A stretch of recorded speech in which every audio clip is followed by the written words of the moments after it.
All right. Hey, everybody. Welcome to our second keynote session for this conference, where we're talking. Our conference campaign has been on Among Us, where we're talking about the incarnational living of Jesus in the first half of this campaign. And then we talked about Among Us from Romans 12 through 16 and what it looks like to live in community.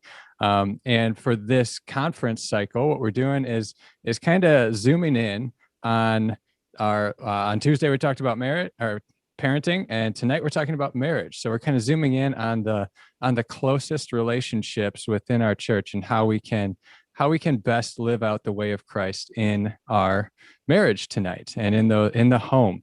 So we're joined tonight by Dr. Brent Bounds.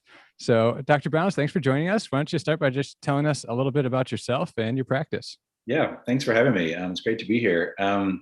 Brent Bounds. I'm a licensed clinical psychologist. I'm in private practice in New York City. I've been in New York about 21 years. I moved in 1999 for grad school, thinking I'd be there and get my degree and leave. And 21 years later, I'm still there. I was on staff at Redeemer Presbyterian Church, Tim Keller's church, for about 13 years. Doing family ministry and counseling. And then about 6 or 7 years ago, I was doing part-time private practice then, and then have moved into full-time private practice. And I work with individuals, couples, and families. I'm married myself. My wife, Jenny, we've been married almost 18 years, and we have 3 boys, Griffin, who's 14, Wyatt, who is 12, and Sawyer, who is 6. So that's me. It's great to be here with you all. Awesome. I feel like I have to apologize to you and to all of our church. The picture that I found of you online to post for the church on Sunday, you're clean shaven. Oh, and it was no gray, I'm sure, with no gray whatsoever. Yeah. And I'm sorry, I had to make the joke that it looked like you were auditioning for The Bachelor, because the picture was just perfect. It was absolutely perfect. Well, now you see the real live version. I'm not auditioning for The Bachelor. I have a lot of gray. Yes, you see the real version. Oh man, sorry to disappoint you. No, absolutely not. So first question, and I didn't include this on there, so sorry to spring a new question on you that I didn't give you time to kind of prep for. But as I was walking in this morning, I was thinking about the pandemic and this unique situation that we're in right now. So is there any kind of unique or just more prevalent things that you're seeing now, especially in the counseling room with couples, because of the pandemic or due to the pandemic? It's a great question. Yeah, actually, I was just talking to different people last night and today about one, I think for couples who are working from home, a lot of couples have struggled with kind of boundaries of kind of separating work and life. And I mean, we all are kind of doing that too, but I was talking to a gentleman today he was saying, usually I had a 15 or 20 minute commute that I could kind of decompress after a day and be ready to kind of enter back in. He goes, now I literally just walk out a door and everyone's right there.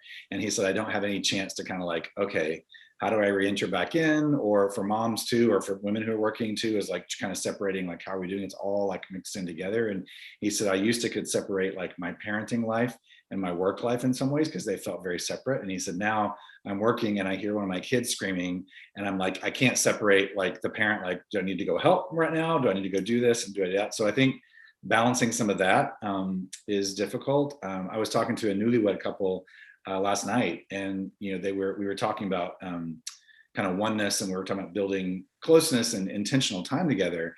And they said we're together 24/7. We live in a studio apartment in New York City, 500 square feet. We haven't seen anybody else. We only see each other. But what was interesting is they said, in terms of intentional time, sometimes we assume because we're together every minute of every day for the last 9-10 months, we think that's intentional time. And yet a lot of times we're sitting on one of these, we're watching TV, we're reading a book, we're doing something, and it's not really intentional time. And so I think sometimes the pandemic has kind of messed us up a little bit, that we are together a lot, but it might not be necessarily intentional time of, hey, how are we doing? Let's talk for a little bit. If you've got kids, let's once the kids are in bed, do we just crash and veg and not talk to each other? And so I think those are at least 2. I'm sure there's many more, but I think 2 I've seen of kind of that work life kind of mix up, and because of boundaries, but also a lack of intentional time, but weirdly because we're together all the time, Yeah. No. So if a couple is asking you about that kind of work life just intermingling right now, what are some suggestions that you could give them to I don't know, is it better to either separate the two or to just dive into it? What are your thoughts on that? I mean, the work life thing, especially, man, probably everyone's different, in different where you live and kind of what kind of space you live in, like how much you're together and how much you're working from home or whatever. I think sometimes just being aware of it and saying, like, there's a challenge here. Like, we're both working from home. If we have kids, we're also trying to separate parenting duties and who takes what and who does this. And you're literally just on the other side of the wall. Yeah. You're not like 20 minutes away. I think sometimes just being aware of it and talking about, like, hey, can we strategize throughout the day, whatever our schedules are, like you taking this for a little bit or I'll taking this, or even if it's just finishing up something and literally getting ready to walk out the bedroom door to go back into the kind of family life. I think even individually, just kind of even doing like a 30-second like preparation of, like, all right, I'm leaving this behind, I'm putting this down for a minute, I'm going out, marriage, family, that's my focus now. When I come back in here tomorrow or later on this evening, this will be the focus. But almost just kind of doing the mental gymnastics individually of realizing, I'm not getting in a car and driving, I'm not getting on a train and going somewhere, I'm literally just walking out one door and all of a sudden it's here.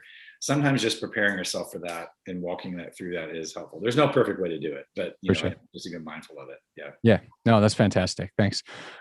So I think a lot of times when we in the church, I know I'm guilty of this, and I think that the a lot of the church talks that I hear about this are as well. We tend to just go into like the stuff that's challenging about marriage instead of really kind of unpacking the good about Yeah, marriage and to sure. focus on what's really what's beautiful about this intimate relationship that God has given us. So can you just talk for a few minutes about some of those like good things about marriage? Yeah. No, I love that. I tell people I work with all the time, like, it's easiest for us to focus on the hard and the difficult things, but we can learn just as much, if not more at times, from the things that are working and the things that are good, and making sure we kind of build those. Someone was just telling me today, like, using the example, and I'm probably stealing it from somebody, I don't know who it is, but it was about, in a garden, really focusing on watering the flowers and less about pulling up the weeds at times. And sometimes, yes, we have to weed the garden because they take over. But a lot of times, if you're just focusing on the weeds and pulling all that stuff up, a lot of times you can pull up really good soil and you can pull up even the other flowers too. And so really focusing on how are we watering and making the good things flourish. So, I mean, I think obviously marriage is a huge gift. It is created by God as a gift to, I think, most importantly, point us to Him and make us more like Him. There's the sanctifying process of marriage, which I think sometimes we say is hard, which sometimes it is, but it's also a really beautiful thing that God has given us this person to help us become more like Him, show us our sin, show us our selfishness, but also draw us to Him in times of need. I think marriage is great joy. There, you get to be with this person who knows you better than anyone else in the world, that you can be silly with and a total dork with, and laugh and be fun and things like that. But also, I think as humans, we are created by God with that desire to know and be known. And while that's our greatest desire, it's also our greatest fear. But in marriage, I think God gives us this person that we can know and be fully known by in such a safe and an amazing transformational way that, it's almost like in marriage, hopefully we can take this deep breath of, like, okay, I can know this person and be fully known by this person. Not that everything we know, not everything we're known by feels really good all the time, but we can be fully known and know someone. And it's almost like God said, yes, I want that for you. And so kind of that breath we can take of that safety and security of knowing and being known.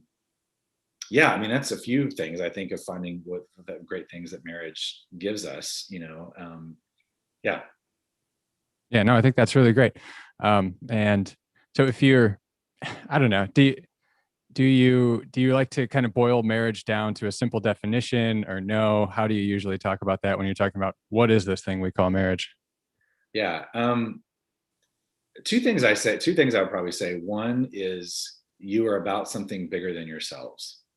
And I think that's really important to remind couples about, that when you enter into marriage, you are about something bigger than the two of you. And I think that's very countercultural, because our cultural says like, it's just between those two people, like let them deal with their thing. But, on the sad side, I'm in a stage of life, my wife and I are in a stage of life where we have friends who their marriages have ended, and they're divorced, and it affects us. It grieves us. We've been raising our kids with them, and now their marriages are splitting up. And so it isn't just between the two of them. It affects more than that. And so I think it's important for us to say, like, when we enter this, we are about something bigger than ourselves. And while that can feel really daunting, I think it should also feel really comforting to say, when we take those vows, it's the vows that keep us and not us keeping the vows. And so we get to spend the rest of our lives together figuring out what those vows we just took meant. And so we don't have to have it all figured out on day one, or 5 years or 15 years. We're spending the rest of our lives figuring this out. So that's one. And the other phrase, very simple phrase I always tell people is, you can kind of boil down marriage to this: I will be there and I will be for you. And those two things I think are really crucial. I will be there as the commitment, security part, like I'm not going anywhere. I'm there for you, not to anyone else. I'm going to be there. I'm not leaving. But also I will be for you. Like I will be putting you first. I will be seeking your needs above my own. I'll be seeking the way to love you the way you need to be loved. And we've seen marriages that have one or the other. We've seen the ones that are, I'll be there, I'm not going anywhere, but we're just going to be fit, 70 and like we hate each other, but we're not going anywhere. That's to be there, but they're not for each other. Or we see kind of what we see in the culture of like, I'll be there because you're amazing and you're hot and you're sexy and you're smart and you're successful, until you're not. And then I can't know if I'm going to be there, and we see one or the other. But I think, you got to have both. You have to have that commitment and security, as well as I'll be for you. I will be consistently seeking your good above my own. So I will be there and be for you is a great way to think about it as well. Yeah, that's awesome. I love that. It's really simple. And I think that's something that we can remember, but it's simple, but deeply profound. Those are the things that usually stick with me and are really, really helpful. So thank you. Thank you for that. Of course. So let's start here. You said a couple of things I'd like to unpack more, and I think we'll get to, but when we think about marriage and we think about our personal internal discipleship or apprenticeship, however you want to talk about it, to Christ, just speak to that and how we bring that into marriage. Yeah, I think I was talking with some couples. I actually taught a preparing for marriage class this last weekend to a bunch of dating and engaged couples, and we were kind of unpacking at first Ephesians 5 and talking about what that looks like. And we kind of talked about, or obviously in Ephesians 5, the word submit comes up, and I always joke that especially in New York, you say the word submit and like the air gets sucked out of the room. It's like you said the S word, and everyone's like always focuses on that. Ephesians 5 says the word submit to the wives, and yet all of that passage, except for that line, is addressed to the husbands about how they should love their wives, what they should be doing. And so basically saying submit to the husband is just not saying that. So there's this mutual submission going on. And so I think about how it points us to Christ is that, we as Christians, when we think about it, when you first got the gospel, when you realized truly what Jesus did for you, I can imagine, as it was for me, it was like, you did that for me? Sign me up. I'll follow you anywhere. You did that. When we fully get what Jesus did for us, we're like, no brainer. I'll follow you anywhere. And that's kind of what submission is. It's coming from a place of strength for both of us, of saying, you've given yourself to me in marriage. You have vowed to be mine forever. You've done that to me. Of course, I'll submit to you and to not only to each other, but like to the good of the marriage. And so I think as your question of how does it point us to Christ, we see Christ submitted to us. I mean, he gave up everything for us. He gave up heaven temporarily for us. And so as a perfect spouse model for that, I think as we look at that and how marriage points us to that.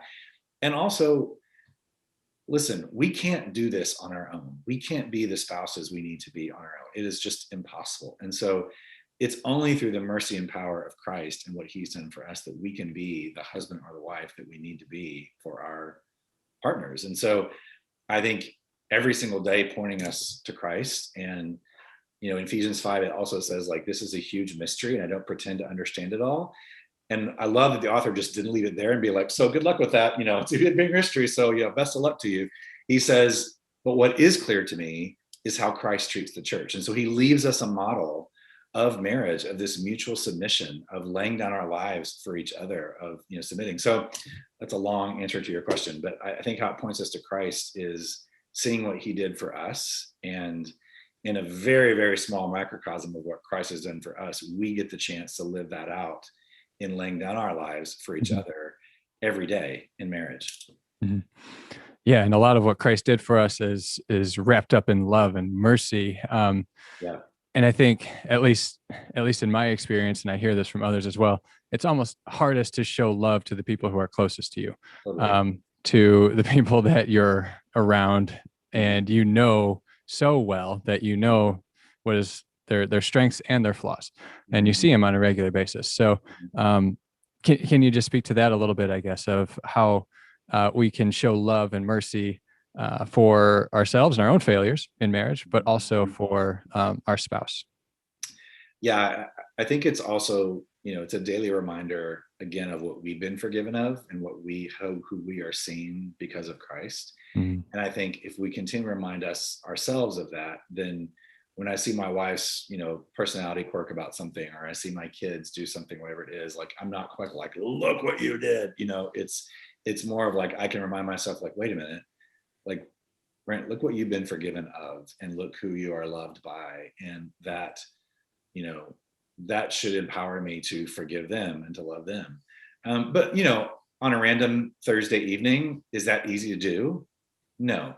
When we're tired, we have demands. We see those things that bug us about the other, and we are so familiar with it. It is really hard to do that. And so I think, especially for couples in marriage, since this is what we're focusing on, I do really think, and you'll hear me say this probably a lot, of the intentional time together of connecting, and what I like to call building the cushion of grace in our marriages, of actively doing really enjoyable and fun and pleasurable and joyful things as a couple, so that when we have those moments of hurt, or when we have those moments of conflict, we've built up this cushion of grace, and it kind of like can bounce off it and be like, ow, yeah, that was weird, or ow, that hurt, or whatever. But I also know you love me, and I also know I love you. It's when couples don't do that and aren't putting each other first daily and seeking ways to serve each other and care for each other, that cushion of grace gets worn down to like this, so that when a hurt comes, it's like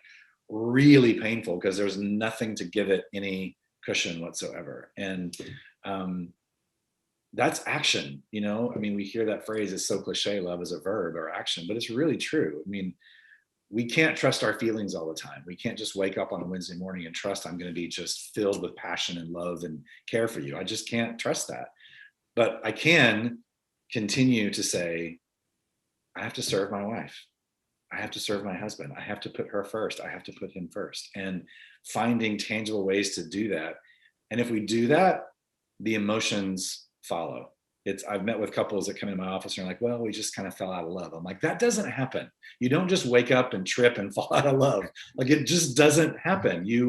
And we start unpacking, we realize that before they stopped feeling love, they stopped doing love way before they stopped feeling love. And it was just the continual daily actions of caring for each other that then dried up, and of course then they don't feel love. And so I think we can't trust our feelings all the time. Feelings are great. And I'm a big person about feelings, but we also have to be very mindful of the action of love. That's so good. You keep mentioning intentional time together, Yeah. and I think you've explained it thoroughly. But I just want to keep hammering on this, because I Sure, think, sure. again, I think it's super important. What to, like, as you're saying, to build that cushion of grace, which is another really good visual Mhm.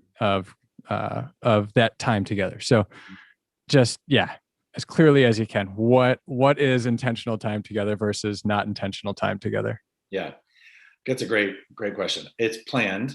I mean, sometimes, but I think sometimes it's busy work. Sometimes it's planning. So it is actually setting a time to say, at this time, at this day or night, we're gonna go get coffee. We're gonna have dinner. We're gonna, after the kids are in bed, we're gonna sit. And I, I tell couples, especially couples that, well, I think couples even before kids, but I think couples with kids, I think it's really important that being intentional sometimes means acting like you don't have kids. When my wife and I, we don't get to do as many date nights as we want, but when we do have a date night and we go out to dinner, not right now in COVID, but when we do out to dinner, we make a game where we are not allowed to talk about our boys. We're actually not allowed to act like we have kids. We're supposed to go out. And I think it's a good reminder for us of like, we existed before they came along. And this is the primary relationship here. And the best gift we can give to them is for this to be really good. And so sometimes that means like, hi, remember me? I'm your husband. I'm your wife.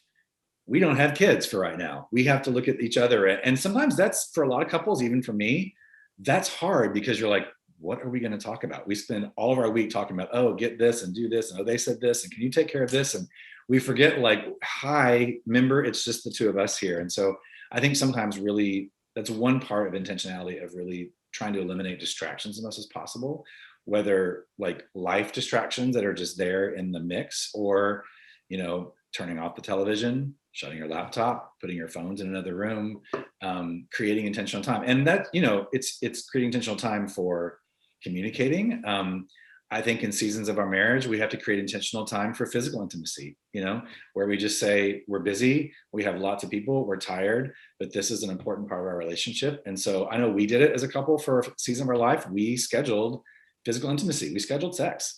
And we were like, it's this night of the week for sure. Other nights if it happens, wonderful. But, we're going to schedule it and nothing gets in the way of this night. And it was awesome, by the way. It sounds kind of boring, but it was kind of awesome because we did everything we did to plan for that evening that we should be doing every single day of the week. We just didn't want to mess up that night, right? And so I think communicating, time together, shared experiences, doing things together, cooking a meal together, taking a walk, taking a class, going for a run, whatever it might be, physical intimacy, all those things I think is really important. We schedule so much of our life. We schedule appointments, we schedule coffee dates with friends, we schedule all that kind of stuff. Why don't we schedule intentional time together on our calendars to get calendar invites and reminders? Why not? When there's so much that is pulling at our attention. It's really good. So whether in that vein or just changing directions entirely, it's up to you. Sure. What are like 2 or 3 of the best techniques that you find yourself giving couples all the time for how to create that intimacy? One is listening. I've actually given couples assignments before that when they sit down for that intentional time, let's say, for instance, they have an hour. And what I'll sometimes tell a couple is that for the first half hour, one of you gets to talk and the other one doesn't say anything. I mean, you got to be engaged and do like listening, but especially if it's, something hard you're talking about, even if it's something really good. And the only thing after the half hour is up and their time is up, the only thing the other spouse can say is like, thank you so much for sharing that with me. That's it. And then there's half hour where you just listen. And why I do that is I think a lot of times we kind of go back, the crosstalk back and forth, and it might be interrupting, or even if it's a positive thing, we're like, oh yeah, right. And that can be really good. But sometimes we miss out on opportunities to like really listen and not just listen to what they're saying, but like listen to what they're saying. And if we're kind of back and forth, even on a really good conversation, but especially if it's kind of more of a tough conversation about an issue we're trying to work out, if we're kind of going back and forth, we're going to miss that, what they're really saying. We're going to hear what they're saying. And a lot of times, we get kind of defensive and we kind of come back at it. And then it's like, we're not really listening. So I think one would be just, couples can go so far in their connection of intentionality if they just really focus on listening to each other. Trying to think what some other things I think would help in that intentionality or in that.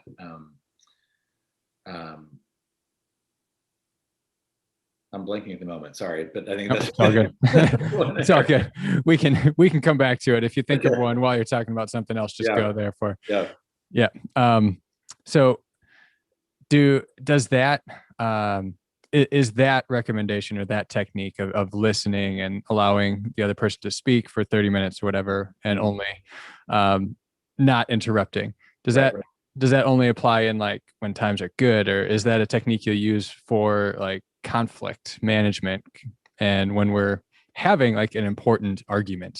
Right. I use it a lot when it's conflict. I mean, yes, I think it works wonderful when it's good, but it's really good when there's conflict, because I think we do default to that defensiveness and interrupting of like, wait a minute, why would you think that? Like, how, of course, why would you think I would say that? No, wait a minute. And we jump back in, and I've heard John and Julie Gottman, who are psychologists out on the West Coast, they talk about how this is they talk about the 4 horsemen of the apocalypse of handling conflict. And they say one of these is defensiveness, is that, it's really dangerous when we respond from a defensive place in talking about something hard, because what happens is we never actually hear each other. We never really listen. We're just kind of arguing our point. And so I use that technique especially when we're talking about conflict. I was working with a couple today, earlier this morning, and they were like in some significant conflict. And so we actually prescribed that to them. I said, I want you to kind of pick a night this week and you sit and do this. I said, I also want you to sit facing each other and hold each other's hands while you do this. And they were like, oh man. And they were like, why? That seems so weird. I'm like, it might seem kind of contrived at first, but it's hard to be like really angry and really ramped up with this person, if we're holding their hand, looking in their eyes and saying, okay, we have this issue we have to work out. Let's figure this out. I'm going to, you share with me, I'm going to just listen, and then I'll share and kind of you listen. But I think sometimes obviously if that feels safe, physical contact, holding each other's hands, but really focusing on that listening, particularly in conflict, I think is really, really important. I don't remember where I heard it, but somebody said, I don't know if it was I think it was just a general teaching. Somebody said, like, do that and pray together. Oh, totally. Oh yeah. I was like, oh my gosh, like me and my wife tried it and we're like really mad at each other and trying to pray together. Super awkward, but it worked. Yeah. So, switching gears, let's talk about like just community. What's the value of having community? You mentioned it before about how you're not, it's not just about you. It's bigger than that. It's about your relationship with God and sanctification, like you mentioned. But it's also about community and the others around you. So how significant is community for our marriage? Oh man, I think it's huge. I think, when marriage is hard, or when you go through seasons of marriage is hard, it can feel really isolating and really lonely, because obviously this is the person that you love more than anyone else in the world, that knows you better than anyone else in the world. And yet there's those moments where you feel like, I feel so unknown, and that can feel devastating and lonely. So I think having, I call it community, but I also call it we need witnesses to our marriage. I think when we get married, kind of 3 elements, especially as Christians, we get married before God, whether it's in a church or on a beach or in a city hall, wherever we get married before God. We take vows, we make these big covenants that are bigger than us, and we have witnesses. And it might be 1 witness at City Hall, it might be 500 witnesses at a big place.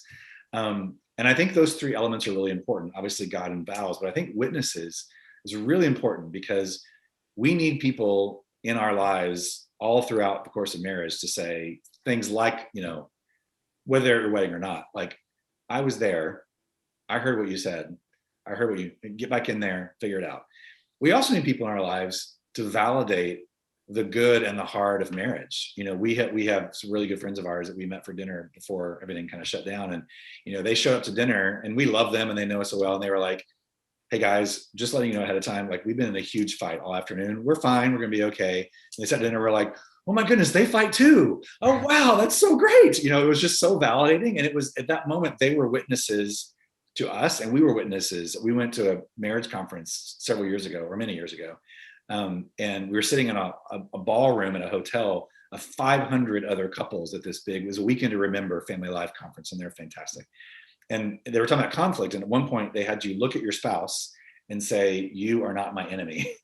And it was, I had to look at Jenny and say, you're my enemy. But then they had us look to the couples on either side of us and say, we fight too. And the couple sitting to my left was this couple that had been married for 47 years. They were the cutest. They were like in their 70s, like the cutest couple. And they were like, oh, and they were like all over each other the whole time. I was like, oh my word, these people get back to their room. But they were like, oh my goodness, we fight too. And I'm like, really?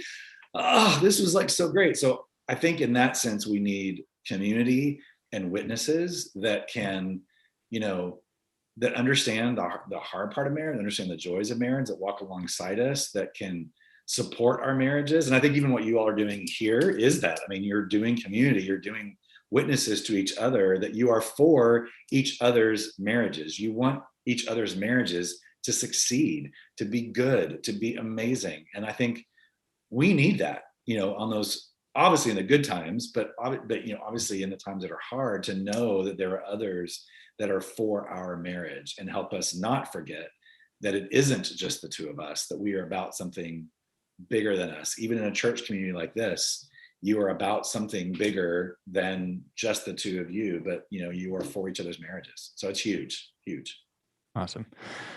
So when you're sitting down with a couple for whether it's the first time, second meeting, whatever, early on, what are some of the characteristics of either like an individual or the couple together that will kind of cue you into thinking like this is going to be a real challenge?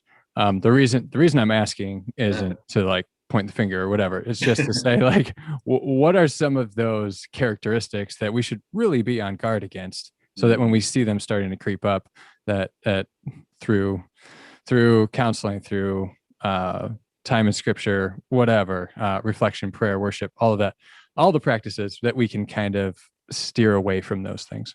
Yeah. A couple of things. I mean, one, I think when a couple comes to my office, or any couple that are really in a hard place, I think part of my job, or one of the biggest parts of my job, is to give them perspective. I think they've lost, one or both of them has lost perspective of what they are about in their marriage, even individually or in their marriage. And so a lot of what I do is cast a vision or recast a vision for them, about reminding them who they are and what they're about. And so that they've lost perspective. And I think that's really important.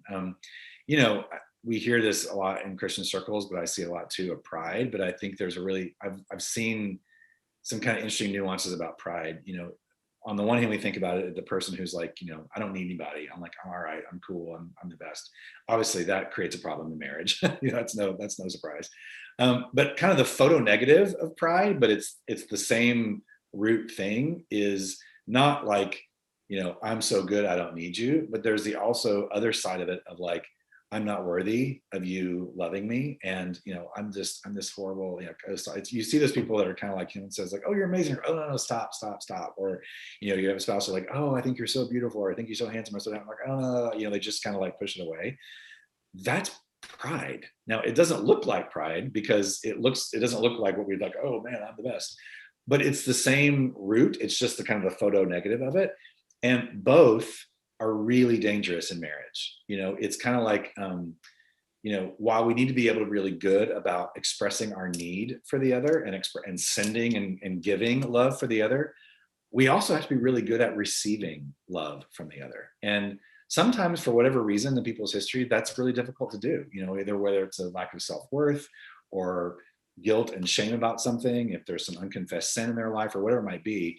It might be difficult to receive the love given from their spouse. And so both at the root are pride. And so when a couple comes in and they're having either difficulty, receiving and dealing with vulnerability with their spouse, like being vulnerable, or they're coming in from a place of like, I'm here and they're there, and they're kind of pointing the finger and that kind of thing. Either one, I think, are really dangerous. Thanks for that. My last question, then I'll open up to you guys. You can ask a few questions. What are like one of maybe two, three, however many you have, your best books on marriage that you recommend to everybody? Yeah. Probably one of my first ones is called, it's called The Mystery of Marriage. It's by a guy named Mike Mason. Mike was a former monk, like a monk for many years, and met this woman and left his order and married her. And as you would kind of imagine a monk would be, he's very kind of aesthetic in his writing, and not the typical like do this in marriage, but more he just thinks very differently, and I love his perspective about it. So The Mystery of Marriage by Mike Mason is really, really good. Let's see. Not just because he's my former pastor, but I used to work for him, but Tim and Kathy Keller's book, The Meaning of Marriage, I think is really good. They wrote together. I actually love that Kathy, his wife, specifically wrote chapter 6 of the book, which is about gender and role relationships in marriage. And so it's really interesting to hear her perspective from a woman's perspective, kind of what that looks like. But that's a great, really practical book. Sacred Marriage by Gary Thomas, I think I've got that right. It's really good in terms of the sanctification part. I remember the first time I read it, the tagline said, what if God created marriage for our holiness and not for our happiness. And at first I was like, what? Like it's supposed to be our happiness. And, so in terms of the holiness part of it, of kind of what the mission and goal and vision of marriage is, I think is really good. And then Gary Smalley actually wrote a really good book called The DNA of Relationships. Really, really good, just elaborate, practical. And then actually a book from a non-Christian perspective, but a couple I really value. I mentioned the Gottmans. They are a couple, they're Jewish psychologists from Seattle area, done a lot of research on marriage. They're kind of like the gurus on that. I'm blanking on the title. It's like it's the 7 something of effective marriages or 7 something of happy marriages. It's John and Julie Gottman are their names, but it's really, really good, of just like very practical, practices to put into your marriage. Again, it's not coming from a Christian worldview, but there's nothing in there that I feel is kind of antithetical to the Christian worldview. But it's very practical, very useful, and it's very research based as well. So if you're kind of one of these people that likes evidence based, things like that, that's also a really good book to look to. And for our millennials and Gen Z audience, who reading books is hard, which is not good, right? Like you guys should read more books. What are some good Twitter follows? Oh, good question.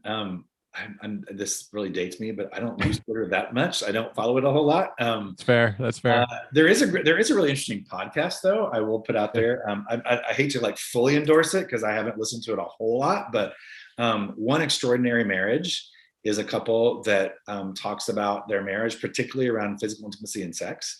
And they are very open about, creating those times and making that really good. So again, they are not coming from a Christian worldview. But it's, if you want, if they want someone who's really being very frank about it. And, I've only listened to a few episodes, so I hate to like fully endorse it, but if you want to check out a good podcast, but Twitter follows, I don't know if I can help you on that one. I'm sorry about that. That's fair. No worries. Read more books is the takeaway. I think. Books. Yeah. More books, less social media, I think. I will say this, another organization to follow, they do on their own Twitter, as they're also on Instagram, and they have a podcast, is Grace-Based Families. I did an interview with them about a month or so ago. And they do a lot of great marriage stuff. I think you have a book called Grace-Filled Marriage, but they do a lot of, their podcast is great, talking about different issues in marriage. They do a lot around parenting as well. So Grace-Based Families is a great organization. That they are on Twitter, so I do know that. They're also on Instagram, and they have a podcast and great books and things like that too. So that's another one I'd recommend. Cool. Awesome. Thanks. Yeah. All right, guys. Any questions for Dr. Bounds? Go ahead and just unmute and talk.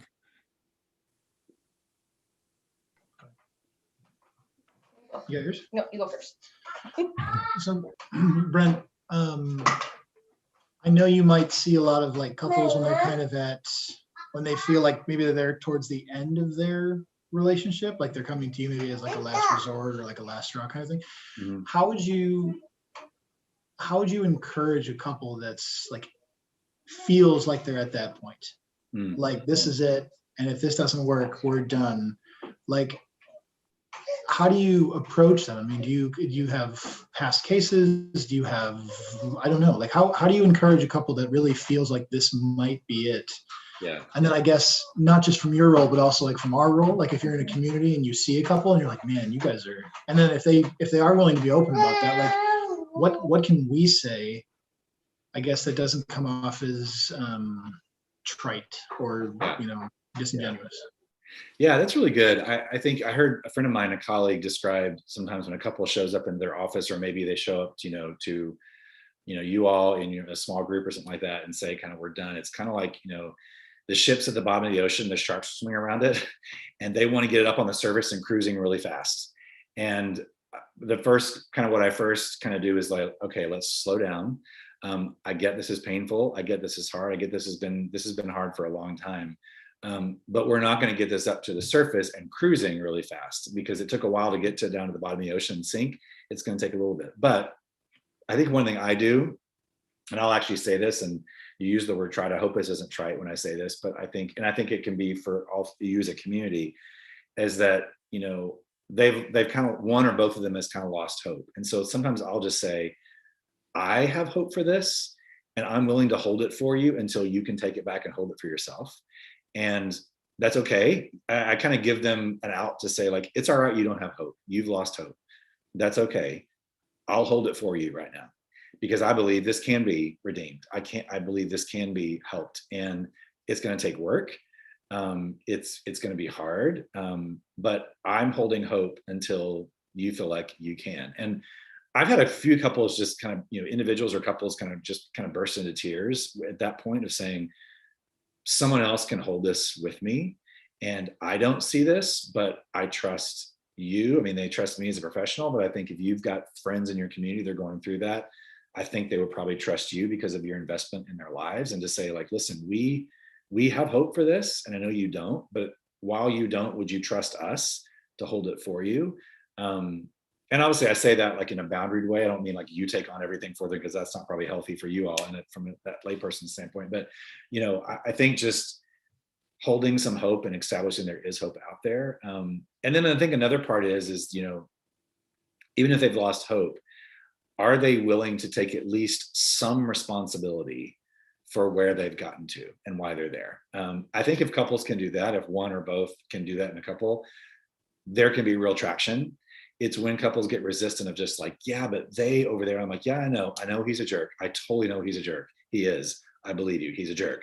And what can you take responsibility for? Or yes, I know she's, driving you crazy, but what can you take responsibility for? If they are willing to do that, I think you can get some real traction for that. But yeah, it's hard when they get to that place. A lot has happened to get them to that place of saying, I think I'm done.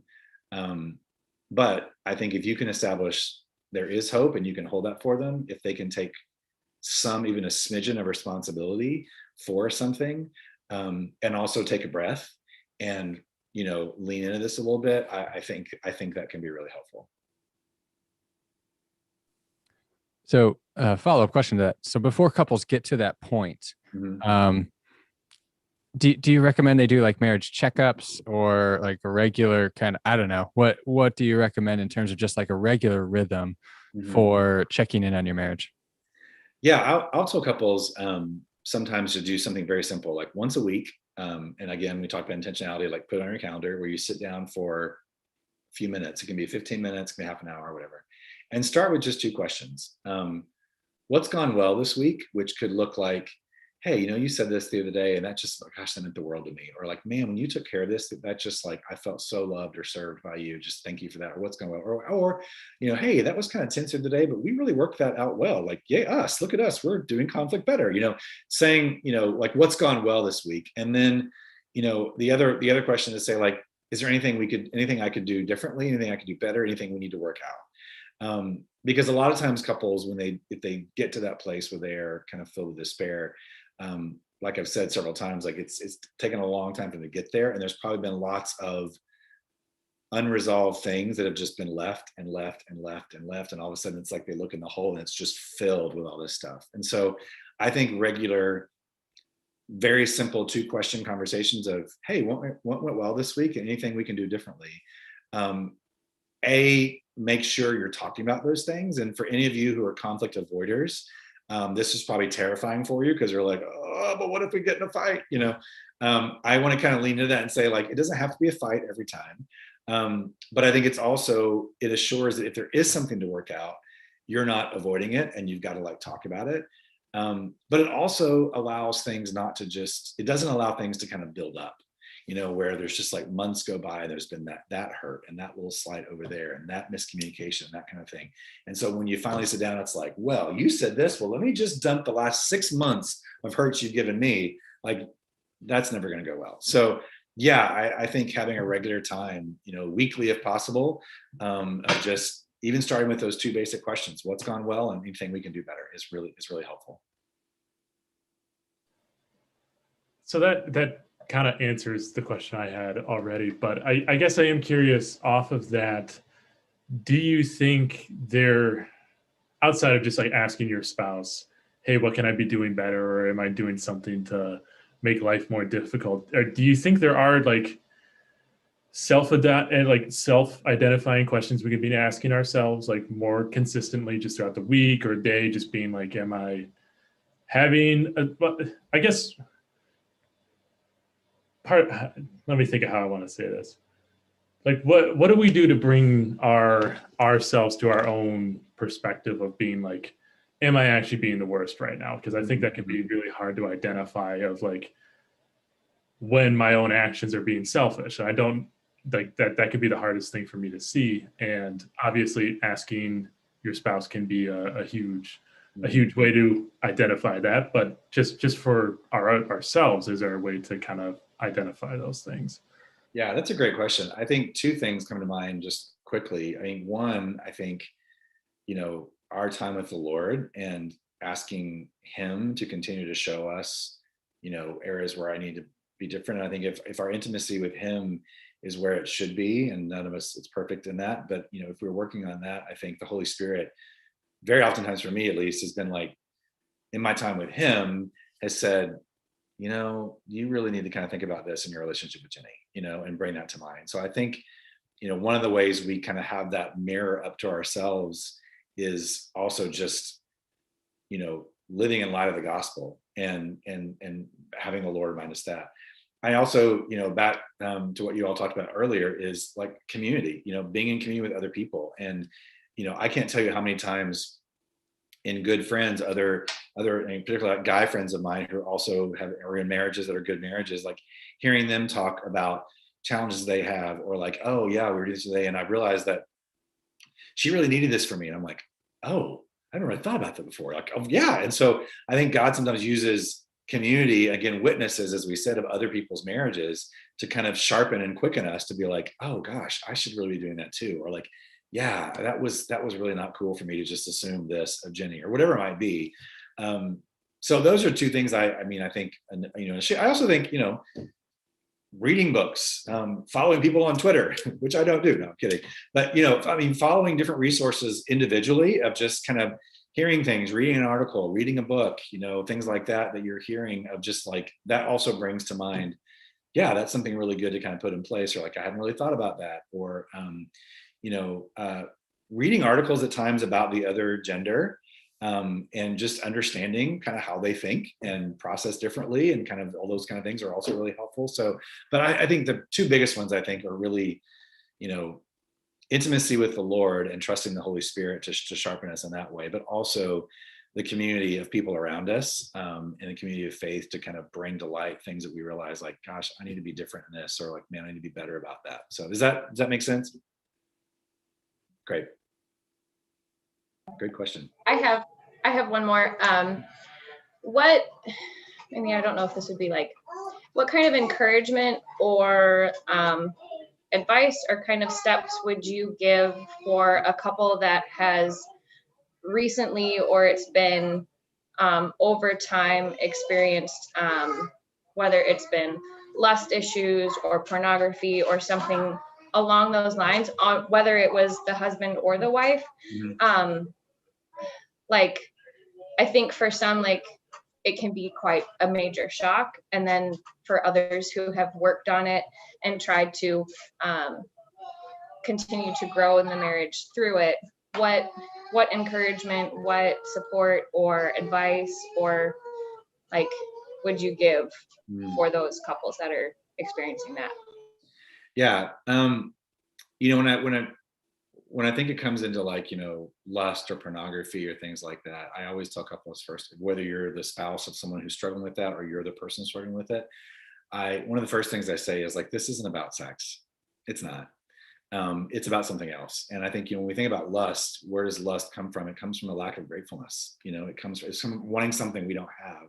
And it comes from at the core of not being grateful for what we've been given. And so really kind of demystifying, obviously it's painful because it is about sex in some ways, and yet it's really not about sex. And so, starting with either the spouse of the person struggling or the person who is, to say, let's get at the root of what's really happening here. It could be a lack of gratefulness for what God has given you and who God has given you. It's, it's, again, not being kind of intentional and focused in your own marriage. It's a lot of times it's a way of escape, whether it's porn or something else. It's a way of medicating against something you don't want to feel.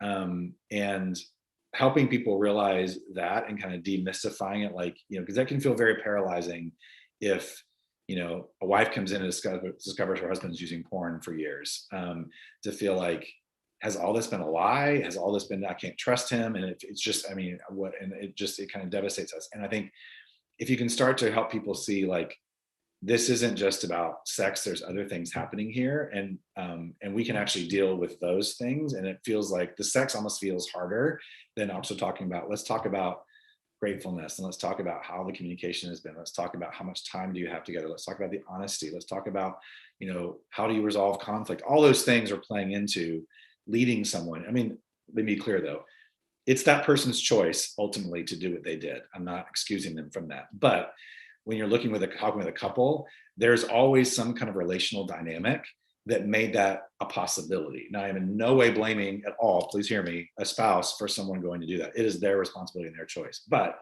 if that's happening, there is something happening in the relationship that allows that to be an option or a possibility. And so, we could spend a whole night kind of unpacking all that, but I think at first it's just helping them say, like, I know this looks like this is just about sex, but this is really not about sex. And so let's start unpacking what this is about. This is the symptom of the problem. Let's kind of get underneath and figure out what the problem is. Is that getting at what you're saying, Jess? Yeah, okay. Definitely is. And I think the other thing too is, like, how to, if there are couples out there who have dealt with that mistrust or feeling like I can't trust my spouse anymore, what's one thing you could say to them when they're like, how do I regain trust when I feel like I have none, like that trust just has felt so broken? Mm-hmm. What's a next step that they could take? Yeah, I think, and this may not be a great answer, but I think to trust is a risk, especially when there's been a hurt like that happen. And so I will sometimes just say, like, you need to give yourself a break and realize it's not going to just this thing like, okay, I just trust him. It's going to be an intentional, it's a risk to say, I'm choosing to trust. I also think too is, if this person is a Christian, to say, I also have to trust in God's sovereignty and God's hand on this person, that ultimately they're not answerable to me. Yes, I'm their spouse, so I get that, but ultimately they're answering to God in this. And so because of that, I can work to trust. Now, that's saying if the person who's kind of done the hurt is asking for trust and is willing to do the work, if they're just being like, I'm not, and then like, well, then I wouldn't say like, oh, just blindly trust them. But if their spouse is truly repentant, not just sad they got caught, but like truly repentant of what they've done, and willing to do the work and taking full responsibility for what they have done, then I think at that point I would encourage a spouse to say, yes, it's a risk to trust. I think it's worth it if they are really doing the work, but also trusting, like, this isn't, the resources to do that isn't just up to you. I think trusting in God and knowing that person is answerable to God is, but it's a really complicated, hard thing. Yeah. Thanks. Sure.